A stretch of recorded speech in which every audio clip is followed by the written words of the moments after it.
اس وقت ہم موجود ہیں لاہور میں، اور لاہور میں یہ شاہی قلعہ کے احاطے میں موجود ایک ایسی جگہ ہے جس کے بارے میں شاید بہت ہی کم لوگ جانتے ہوں۔ میرے عقب میں جو آپ کو عمارت نظر آ رہی ہے، یہ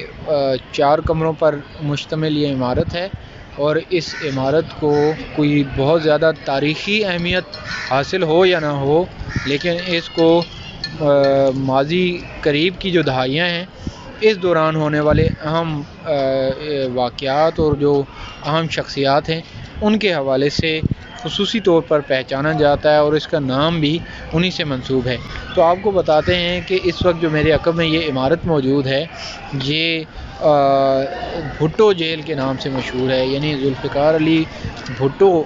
کے نام سے مشہور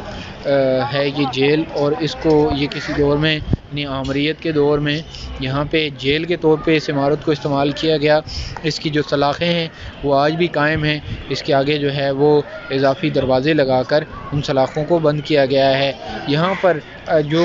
سیاسی قیدی ہیں ان کو یہاں رکھا جاتا رہا ہے، اور بتایا یہ جا رہا ہے کہ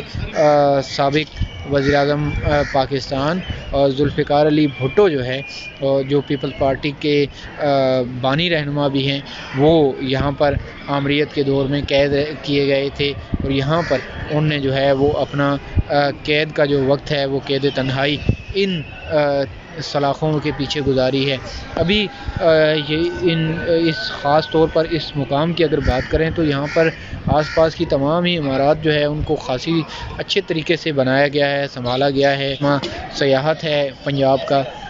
اس کی جانب سے یہاں صفائی ستھرائی کے حوالے سے خاصے اچھے انتظامات کیے گئے ہیں۔ لوگوں کی ایک بڑی تعداد یہاں پہ روزانہ کی بنیاد پر آتی ہے اور آ کے اس تاریخی مقام کا وزٹ کرتی ہے، لیکن میرے عقب میں جو آپ کو اہم یہ تاریخی یا آپ یوں کہہ سکتے ہیں سیاسی حوالے سے